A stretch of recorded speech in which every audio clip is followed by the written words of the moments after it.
Russell Dassel es un blog. Es el fruto de transitar mi intérprete y mi estudiante de una carrera que investiga las artes desde la teoría. Pero también es un blog. Y no es el único. De todos los sitios en los que podés informarte sobre el musical en Buenos Aires, este te invita a pensarlo como circuito de ideas, de producción y como forma de vida.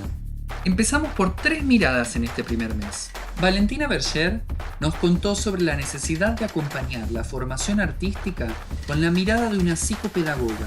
Creo que los artistas necesitan este lugar, este espacio de contención, porque son súper vulnerables, están reabriendo el alma, el corazón, todo para entregar, ¿viste? Lo que tienen y contar historias, y muchas veces en este camino se descubren cosas, salen cosas. Tenemos chicos que han salido del closet, tenemos chicos que están viviendo el sueño de sus padres y por ahí no es lo que querían hacer. La verdad que historias en Go Broadway hay miles. Luego, el creador de Acroasis, Pedro Velázquez, comentó sobre la necesidad de incluir proyectos que traten temáticas sociales. Mira, hace bastante tiempo que me arde toda la temática LGTB, me arde. Bueno, hace poquito terminé de leer el libro de Juan Solá, La Chaco, no sé si lo leíste, lo recomiendo. Es un libro muy duro que relata la dura realidad de la comunidad trans. Hay algo ahí que a mí me arde. Cada referente planteó cómo vincularse con las realidades que atraviesan sus proyectos creativos. Mi planteo ahora es pensar cómo se acompaña la recepción en la platea y cómo crecen los proyectos al ocuparse de eso. Porque el público está lleno de personas con saberes previos, diversos, y el teatro musical que hacemos acá conversa sí o sí con todos esos mundos. Mi invitada de hoy cursó la licenciatura en Comunicación Social en la UBA. Participó de UBACIT, los equipos de investigación de la facultad, y trabaja en la Fundación Huésped como directora de proyectos. Es coautora de un libro que acompaña a familias y escuelas a trabajar la Ley de Educación Sexual Integral. Y con ella también vamos a hablar de teatro musical, porque una obra representa, menciona, se mete, elige, y quienes reciben esa experiencia en la platea engrandecen sus propias miradas acompañándose del arte. En una función, solo unos dicen, pero nadie está en silencio. Desde hoy vamos a sumar especialistas que nos ayuden con su mirada a conversar mejor. Es hora de un poco más. Mi nombre es Martín Melgarejo Arena. Efectivamente, lo que decimos educa, pero lo que actuamos también educa. Estás entrando en una red de ideas donde la mirada es un proyecto. Sí, un rol fundamental, ¿no? La producción cultural es fundamental para la creación de nuevos objetivos. El objeto es el Teatro Musical de Buenos Aires, pensado como circuito de ideas, de producción y como forma de vida. ¿Qué nos pasa cuando usamos estas formas del lenguaje? ¿Qué nos hace ruido? ¿Qué nos pone incómodo? ¿Qué nos funciona para llegar mejor a otros? Es hora de ser ensamble de un musical más grande. Hola, soy Cecilia Valeriano, directora de programas en Fundación Huésped, y estás escuchando un poco más en Russell Dassel.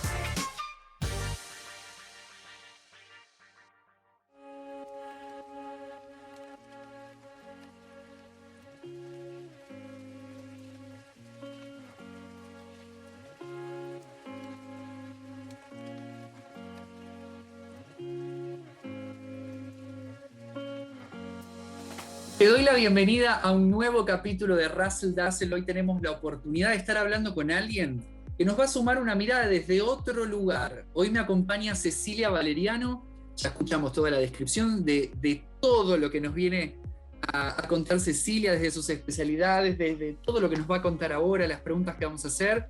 Cecilia, ¿cómo estás? Bienvenida. Muy bien, gracias. Bien, bueno, en principio algo que me interesa rescatar con vos, que quizás es por donde podemos comenzar, es la experiencia en Fundación Huésped. Vos perteneces a la fundación y yo quiero entrar por acá porque me pareció muy interesante. Hay un video que fue uno de los primeros que apareció con motivo del lanzamiento del libro Educación Sexual Integral, Guía para la Escuela y la Familia, editado por Siglo XXI, en el que tu primera frase en ese video, que se llama Educación Sexual Integral, 5 ideas centrales sobre la ESI, es, cito: No existe la posibilidad de no educar sexualmente porque educamos con lo que hacemos, con lo que decimos y con lo que callamos.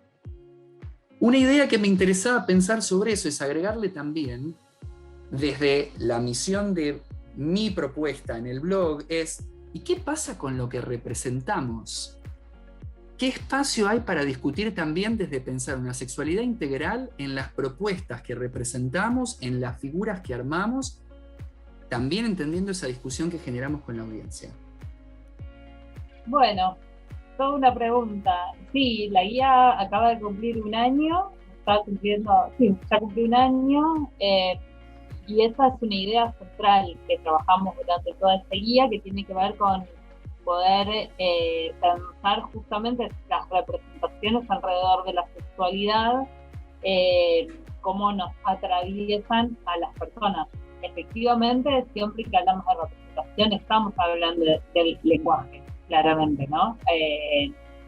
Por eso lo que callamos tiene sentido en el entramado clínico del lenguaje, ¿no? Lo que callamos, esa idea de lo no dicho, no tendría peso, ¿no? Pero sí, un poco a lo que apuntamos en el libro y específicamente en esa frase, que es una frase que he repetido mucho durante este año y que tampoco somos nosotros quienes la hemos desarrollado únicamente, pero tiene que ver justamente con poder pensar esas dimensiones del lenguaje. Efectivamente, lo que decimos educa, pero lo que actuamos también educa.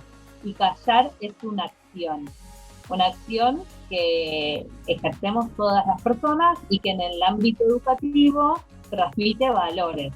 Lo que no decimos acerca de la sexualidad, lo que no decimos sobre nuestras corporalidades, también transmite valores, transmite creencias y transmite prejuicios, ¿no? Por eso es tan importante para pensar la implementación de la educación sexual integral, para mí en principio bajarnos como de los discursos moralistas, ¿no? Porque no hay persona que esté por fuera de este entramado cultural de tabúes y silencios. Entonces, lo que tenemos que hacer las personas que criamos o que educamos, y las personas en general, porque todos en algún momento también interactuamos con sobre todo niñas y adolescentes como principales sujetos de derechos de esta ley, que es la ESI, está atravesado por nuestros prejuicios, por nuestros miedos, por nuestras angustias, por nuestras formas de vivir nuestro cuerpo, de mostrarlo o no mostrarlo. Bueno, no sé si respondo un poco a la pregunta hacia dónde... Sí, claro, sí. Y en realidad también me llevas a la segunda pregunta, pero primero un momento más sobre esta me quiero quedar. Yo actualmente estoy desarrollando esta propuesta pensando en el teatro musical, pero extendámoslo un momento a las demás artes y en realidad cualquier propuesta de intercambio estética. Hay algo que podemos pensar también desde las representaciones de los cuerpos que recibimos, de las ideas que circulan en la cultura a través de esos productos, pensando también que una parte de este enfoque va a personas que desarrollan y crean dentro de este campo. ¿Qué podemos compartirles a estas personas sobre también esas discusiones que también son para enriquecer esos proyectos sobre las ideas del libro y de lo que vienen trabajando?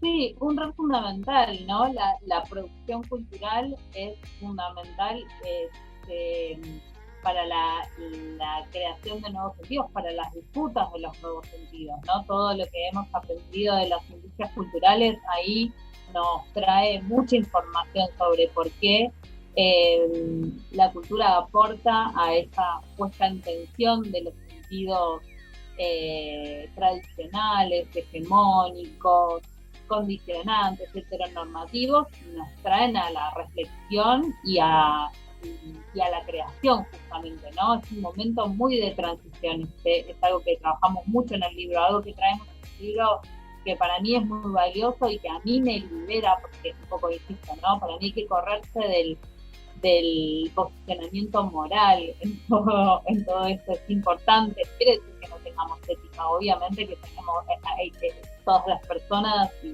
sobre todo en el desempeño profesional, tenemos una ética que es muy importante, pero no ponerse como guardianes de la moral. En ese sentido, a mí me parece que hay algo ahí desde la producción cultural que lo que nos permite es ser creativos.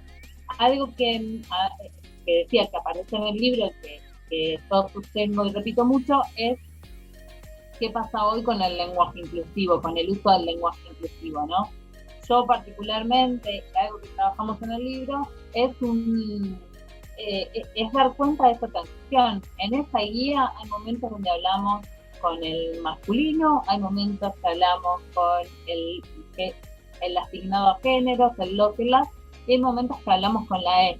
Y hay y esa intención de no ponernos muy meticulosos fue una intención, justamente porque tiene que ver con un momento de transición y porque también tiene que ver con lo que uno esté tratando de contar, ¿no? Con el mensaje que esté tratando de construir y con las personas a las que queremos llegar. Y a veces el fluir del lenguaje, del habla es tan rico y de la lengua es tan rico que por ahí hay que ponerse menos rígidos en ese uso, ¿no? Y atravesarlo, como salga sin sentirse que si uso el masculino soy una persona excluyente y discriminatoria, ni si uso la E todo el tiempo soy una persona que atenta contra la lengua y las buenas costumbres. Como, bueno, relajarnos un poco más, ¿no? Vivirlo más fluidamente, experimentarlo. ¿Qué nos pasa cuando usamos estas formas del lenguaje? ¿Qué nos hace ruido? ¿Qué nos pone incómodo? ¿Y qué nos resulta alivianador? ¿Qué nos relaja? ¿Qué nos funciona para llegar mejor a otros? Y me parece que ahí el arte y la cultura tiene mucho para aportar, ¿no? En términos de la creatividad, digamos, de poder ser creativos en esa producción. Bueno, seamos creativos en el uso del lenguaje también. Y eso no implica que tengamos que usar la E, sí o sí. Eso dependerá de cada cual, de sus recorridos, sus necesidades, sus creencias, pero sí podemos tener una relación más saludable y más creativa con esto que significamos, con esto que decimos. Me decías de la moral. Mira qué interesante, no ponerse como en ese lugar. Yo pensé una pregunta entonces que justo sale, que es el hacer el ejercicio al revés, si podemos, que es pensar para esas personas que actualmente, desde una postura que quizás niega esas otras realidades o que no las está pudiendo acompañar todavía, si esas personas se acercaran a la propuesta de la educación sexual integral, si se diera una oportunidad, si se escuchara estas propuestas, ¿en qué podrían también enriquecerse? ¿En qué crees que podemos acompañar también ese proceso y que podría resultar positivo no solamente para quienes quizás necesitamos ese acompañamiento de nuevas miradas, sino también para quienes sienten que actualmente eso no habla de ellos y sin embargo en muchos aspectos los debe estar implicando también? ¿Qué oportunidades quedan para quienes se suman? Es que ese es un eje central en la ESI, ¿no? En la letra de la ley está puesto como respetar las diversidades. A nosotros nos gusta hablar de valorar las diversidades, porque la realidad es que el respeto es algo que debemos garantizar siempre.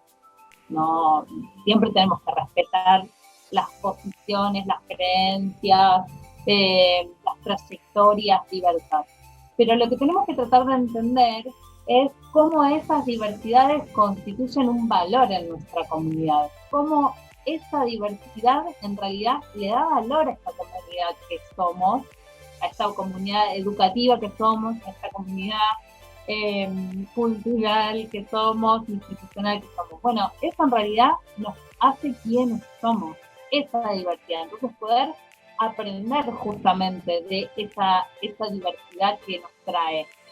Y uno lo dice sí, y suena hermoso, tengo mucha claridad de que no es ni tan sencillo, ni está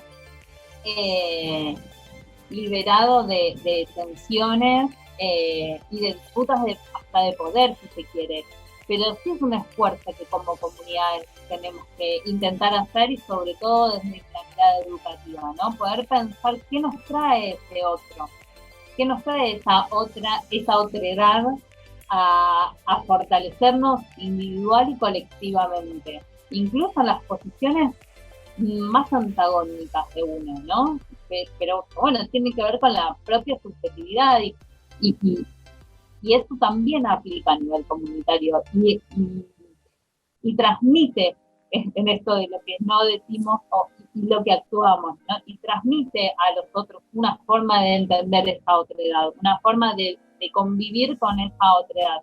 Nos la pasamos hablando de cosas como la grieta, las tensiones, qué sé yo, pero en realidad no nos ponemos a pensar qué nos pasa con eso que viene y que no es lo que yo soy, que no es lo que yo creo, que no es lo que a mí me importa, ¿no? Y la ESI viene a traernos ese desafío, viene a traernos esa posibilidad de pensarse en ese entramado diverso, no sin conflicto. El conflicto va a estar, está bien que esté, es parte del proceso del aprendizaje, pero sin que haya que anular al otro en el conflicto, ¿no? Sin pensar que el resultado es la anulación del otro, sino que el resultado es lo que yo aprendo de eso otro, de esa otredad, de lo que aprendemos como comunidad de esa otredad que viene. Totalmente. Estaba pensando en algo. Vos actualmente, bueno, participaste también en proyectos de UBASIT. Estaba pensando que quizás, viniendo yo también de filosofía y letras, desde la esfera de lo público, este tipo de discusiones, no solo esta, sino la discusión política, pensada como, o sea, pensando la política como un proyecto de ideas en pos de una construcción de una realidad, hay algo donde lo público nos es más común, nos es hasta esperable, y quizás en lo privado, en el sector privado y no solamente en lo laboral, digo, en todas esas actividades que no están dentro de la esfera pública, son discusiones que quedan en un ámbito particular, donde en realidad hay como una reserva sobre si se podría o no, o hasta qué punto involucrar tal temática, tal discusión. Y pensaba preguntarte, ¿cómo se puede acompañar también ese proceso desde lo privado, desde el sector privado? ¿Cómo se puede también desde las personas agenciar esa necesidad, aun cuando esos espacios no necesariamente, porque a veces sucede, pero no necesariamente tienen esa naturalidad entre las discusiones políticas de lo público? Bueno, en WordPress hacemos un montón de trabajo, la verdad, con el sector privado en ese sentido. Yo creo que nuestra potencia institucional para trabajar en ESI tiene que ver con nuestro largo recorrido de trabajo en VIH, pensándolo no solo como un fenómeno de orden biomédico, ¿no? Efectivamente es un trabajo súper importante y necesario y que para nuestra institución es fundamental, pero siempre entendimos la complejidad del VIH, de la irrupción del VIH como un fenómeno que atraviesa lo social, lo psíquico, lo emocional y lo cultural, ¿no? Y en ese sentido un trabajo que hacemos muy fuerte con el sector privado tiene que ver con la sensibilización, ¿no? Algo que nos pasó hace ya muchos años es que lo que nos aparecían en nuestros servicios eran personas que habían sido vulneradas en algunos de sus derechos en el ámbito laboral, público y privado, pero muchas veces privado también, o privado por lo que voy a contar, o que las habían discriminado, o que habían develado su diagnóstico, bueno, un montón de situaciones. Entonces eso lo que implicó fue que generáramos espacios de, obviamente que una vulneración de derechos tendrá un canal legal si corresponde y ofrecemos ese asesoramiento y acompañamiento, pero por el otro lado lo que entendíamos es que había prejuicios, algo parecido nos pasó en las escuelas a principios de la pandemia de VIH, ¿no? Allá por los 90. Bueno, lo que aparecía era desconocimiento, eran prejuicios, eran miedos, eran cosas no dichas, algo parecido a lo que hoy podemos ver con las vacunas. se quiere, ¿no? Como esas creencias sobre cómo debe actuar una persona con VIH y qué debe... Y la verdad es que eso se desarma con conocimiento, o sea, con información clara y con poder justamente trabajar en el orden de los sentidos, ¿no? Y eso era ponerse a charlar con las empresas, con las escuelas, con las comunidades, hacer acuerdos, aclarar, y la verdad es que eso se desarma, no es imposible, no, digo, sucede. Y el sector privado en ese sentido la verdad es que es receptivo, porque como todas las instituciones, cuando el emergente aparece, no se sabe qué hacer frente al conflicto, ¿no? Ese es un eje muy también, una puerta de entrada de la ESI, pero que uno lo puede pensar en cualquier institución. Uno puede ser proactivo y trabajarlo, pero a veces hay una situación de conflicto que nos trae el tema, que irrumpe, que suspende la dinámica de la institución, y esa situación, que en general implica la vulneración de algún derecho, lo que nos trae también es una oportunidad para poder trabajar sobre el orden de los sentidos. Bien. Algo que me interesaba mucho conversar con vos es la cuestión del recorrido académico. La idea de que, en principio, digamos, por tu formación, vos estás atravesada también por muchas lecturas, por proyectos de investigación, por herramientas que te dio la facultad también para entender esos fenómenos, y estaba pensando cómo es ese encuentro después con lo real. Quiero ir a eso muy primario que hablamos siempre, que es qué experiencias te hicieron valorar ese tránsito teórico y de la investigación a la hora de enfrentar la situación real de lo que estabas planteando, con una política, con alguna acción puntual, y a la vez, al revés, en el otro sentido, ¿cuáles crees que son todavía los desafíos de la academia para poder acercarse aún más a esa modificación que es necesaria en el espacio social? Bueno, yo lo que siento que es una ventaja en mi caso es que empecé a trabajar en estos temas muy chica, entonces siento que tengo una formación muy en servicio, ¿no? Como, bueno, mi carrera está mucho más puesta en la práctica, bueno, no sentí mucho más puesta, digamos, pero tiene una fuerte impronta de esa práctica y de ese estar, y en ese sentido para mí Western es un poco mi escuela, ¿no? También. Después sí yo valoro mucho como la profundidad que encontré en la facultad, pero también mi formación técnica, ¿no? Mi formación en educación desde un enfoque más del orden de la implementación, que me dio muchas herramientas para el trabajo directo con las personas, para que por ahí son cosas que en la facultad faltan, ¿no? Ese nivel de implementación es un poco más difícil de encontrar. Me interesa pensar en esto. Vos sos recreóloga, participás en espacios de promoción de actividades también dentro de la Fundación Huésped. Estaba pensando, ¿qué ideas nos podés compartir sobre cómo es acompañar a alguien, a personas, a grupos de personas, en el proceso de construir nuevas ideas, ¿no? O sea, que desde las experiencias que vos tuviste, ¿cómo es acompañar esos procesos? Porque nosotros tenemos la meta, quizás, pensando en gente con el rol de educar, pero el proceso es compartido. Bueno, en realidad, quizás como para contextualizar, plantear que la recreación está enmarcada dentro de la educación, ¿no? Las prácticas recreativas, por lo menos de la formación que yo tengo, están pensadas siempre desde un abordaje educativo, y lo que tiene para mí de potente esta mirada de la recreación es que pone en tensión todos los modelos tradicionales de educación, ¿no? Justamente pensar en cómo intervenir en los espacios que las personas consideramos libres, entre comillas, ¿no? Como, bueno, lo que podemos hacer, lo que aprendemos en esos espacios, un poco cuando hablábamos de lo que no decimos, en la recreación nos metemos en lo que aprendemos en esos espacios que parece que no son para aprender, ¿no?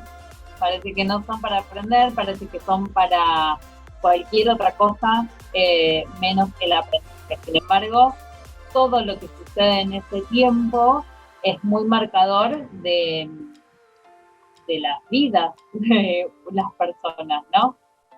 Sean en propuestas sistemáticas, en propuestas organizadas o no, digamos, pero lo que nos pone a reflexionar muy fuertemente el campo de la recreación es sobre el tiempo, sobre la lógica mercantilista del tiempo, sobre todo en la sociedad capitalista, en esos esquemas, ¿no?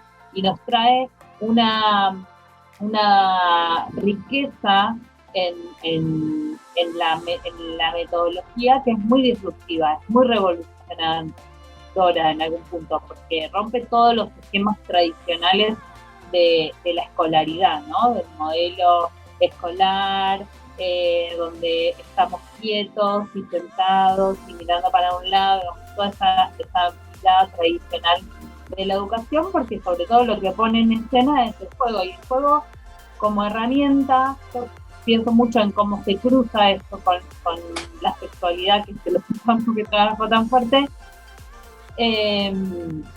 y estos encuentros me hacen pensar mucho, ¿no? Porque el juego es muy potente, en principio, porque es fundamental para la vida de las personas, porque es un fenómeno cultural indispensable para el desarrollo de las personas. De hecho, está estudiado así, ¿no? Como un eje que marca el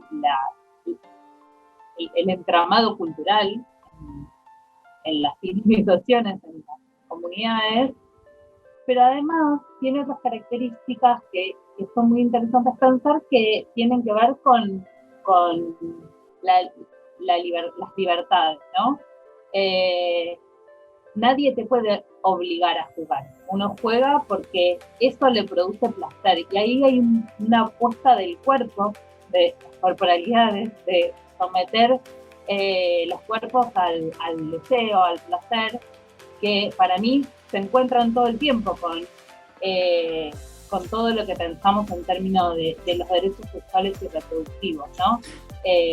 Entonces todo lo que podemos aprender de estas experiencias lúdicas que vivimos a lo largo de la vida todas las personas, y que en realidad parte de lo que hace el sistema y de lo que hace la cultura hegemónica es tratar de ir condicionándolas. Bueno, cuando somos grandes, en realidad ya no está bien jugar, ya no está bien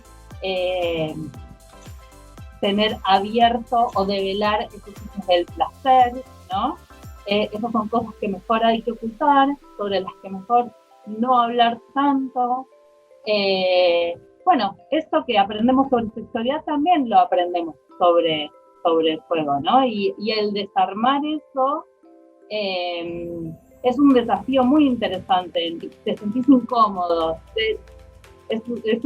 Me acuerdo como en los actos escolares, cuando a los niños les obligan a bailar y los ves todos duros, están padeciendo. Totalmente. Bueno, esto es horrible. Claro. Y marca algo, ¿no? En relación al cuerpo y al placer. Genera un registro, ¿verdad? Claro, que cuando uno se entrega a esa experiencia, la vivencia es muy placentera, pero además no es nada racional, digamos. Ahí hay placer antes que razón, ¿no? Cuando te pones a bailar, cuando te pones a jugar, cuando estás ejerciendo una sexualidad libre de presiones, digamos. Bueno, está el placer, está el goce, está el cuerpo por sobre la razón, el pensamiento, todos esos esquemas. Entonces a mí me parece que ahí hay mucha riqueza, y bueno, por lo menos en los cruces que yo he hecho en estos años, pero que hay mucha riqueza respecto a la potencia de las propuestas que se pueden hacer, ¿no? Y acá quiero retomar algo. Sí, decime, perdón. No. Que muchas veces pensamos como en la cultura y en el cambio del juego dentro de la cultura como desde un enfoque instrumental, y a eso me refería, ¿no? Como, bueno, un medio para. Esto es un medio para que la gente reflexione sobre un tema, para que sea más profundo. Y en este caso, en este tipo de propuestas recreativas, en el juego, en el baile, en muchas propuestas artísticas y culturales, a mí me parece que hay que empezar a pensar primero en ese goce, ¿no? Como En el goce. poner Totalmente. en primer lugar esta experiencia vital, porque es muy revolucionaria esta experiencia del goce. Y después podremos aprender y reflexionar y subjetivizar eso y ponerle texto si es necesario, pero jerarquicemos ese goce, ese placer, digamos, démosle. Entonces ahí es donde entra la tendencia. Son cosas que no podría haber pensado seguramente sin mi recorrido académico y sin las lecturas que tuve en la facultad, pero que en la facultad justamente se sostienen sobre eso, sobre ese eje racional, y no hay propuestas que prioricen el goce, ¿no? Que apunten a que en ese sentido sean más de utopía. Bien, yo estoy muy feliz de haber podido conversar con vos hoy. La verdad es que te lo agradezco mucho. Estoy pensando que nos da una oportunidad también hablar con personas fuera inmediatamente de nuestro campo, de enriquecernos con otras perspectivas. A mí me gustaría hoy despedirte con una pregunta, sobre todo pensando en el libro sobre ESI, en tu rol, en todas estas campañas que se están llevando adelante, pensando un modelo de sexualidad integral que podemos acompañar con la propuesta de la educación, con la vivencia personal, con estas experiencias que atravesamos a diario en espacios, como decías vos, que están pensados para educar, y esos en los que se piensa que no se está aprendiendo y que tanto nos enseñan. Una última pregunta es, muy franca, desde la experiencia que tenés, desde todo tu recorrido, atravesando cualquiera de esas instancias, sea la académica, la anterior, la técnica, la propia, la construida, ¿cuál podríamos decir que sería una buena clave de acercamiento para acompañar a personas que están en un proceso personal de construcción, de deconstrucción, de crecimiento personal, de búsqueda interior, pensando desde la perspectiva de la ESI, pero sobre todo para empezar a construir esos lazos de comunidad de una manera un poco más amable y contemplativa con esos otros? Bueno, en principio la escucha, ¿no? Algo que también hay que ejercitar un montón, que es poder dar margen a habilitar escuchas que sean muy receptivas y que justamente busquen eso, bueno, poder encontrarse en esas sensibilidades, ¿no? En eso que se despierta lo humano de este encuentro. Porque después podemos reconstruir un relato de momentos y en cualquier tema, ¿no? Pero hay una potencia de la escucha personalizada, del poder habilitar la palabra, que además es muy sanadora. Hace poco participaba en un encuentro con unas compañeras de Santiago del Estero que hacen un trabajo específicamente de apoyo y asesoramiento, sobre todo en género y violencia basada en género, que a partir de la pandemia habilitaron unos espacios de consejería, y lo que decían lo que registraban era como el poder sanador de esa consejería, que muchas veces no implicaba más que la escucha, y que quizás no había ni una instancia judicial para avanzar, administrativa, pero que esa primera escucha ya significaba una reparación simbólica y subjetiva de esa vivencia que habían tenido, de eso que habían pasado. Y a mí me parece que ahí, digo, ese poder del texto, de la palabra, está bien como tenerlo presente, ejercitarlo, y qué es la forma de acompañar, digamos, como poder escuchar sobre esas necesidades que traen los otros, y no acompañar como uno quisiera ser acompañado, sino como el otro necesita ser acompañado, ¿no? Con lo que esa otredad trae, incluso en las cosas con las que uno puede no estar de acuerdo. Me cierro con otras situaciones que me pasó hace muchos años, cuando todavía era nueva en este campo. Yo trabajaba con un grupo de adolescentes que tenían VIH, la mayoría había nacido con VIH y lo habían adquirido por sus mamás. Y bueno, nada, fue una de las primeras generaciones que llegó a la adolescencia con el virus en ese momento, una adolescencia de 10 años, y había un montón de cosas que nadie sabía cómo se vivían, ¿no? Bueno, cómo era este proceso de el inicio de la vida sexual activa para estos chicos y chicas, cómo eran esos diálogos con sus parejas que querían tenerlas, qué miedos les aparecían, qué prejuicios, bueno, un montón de cosas que iban apareciendo ahí, y había muchos problemas asociados a los tratamientos, a seguir los tratamientos, niños, niñas que habían tenido tratamiento toda su vida, que estaban cansados, que eran adolescentes, que salían a un boliche y no podían tomar alcohol y la medicación porque les hacía mal. Entonces, había muchos problemas en relación a la adherencia, a lo que decimos la adherencia al tratamiento. Y un paso enorme fue poder comprender que más que machacarles la cabeza porque sí o sí tenía que tomar, que había que acompañar en esa necesidad que tenían en ese momento, aunque yo no estaba de acuerdo en algunos casos, ¿no? Que yo pensaba que lo mejor era que hagan bien el tratamiento,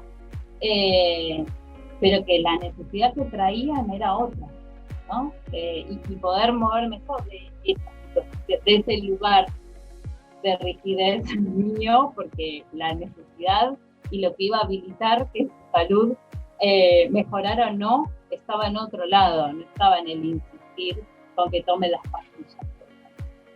Entonces, lo cuento siempre porque para mí fue una experiencia muy marcadora, pero porque me parece que tiene que ver con eso que muchas veces nos trae la teoría. Bueno, la teoría nos dice que sí, que tienen que tomar la medicación, pero la verdad es que no es algo que suceda linealmente, ¿no? La cosa no está linealmente, y hay que pensar todas esas otras dimensiones que se van abriendo y poder ver cómo necesita ser acompañada esta persona para que efectivamente pueda vivir lo más saludablemente posible. Bien, muchas gracias, Cecilia, por compartir este ratito. Bueno, gracias. Gracias, Cecilia.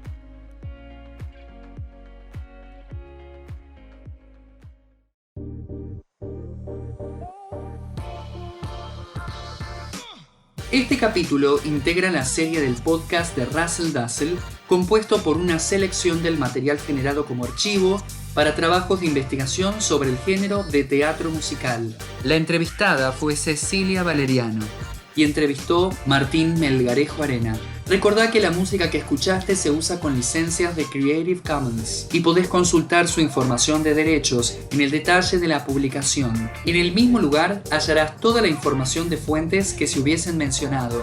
Por cualquier duda, recordá que podés escribirme a rasldaslargentina@gmail.com. Te espero en el próximo capítulo y muchas gracias.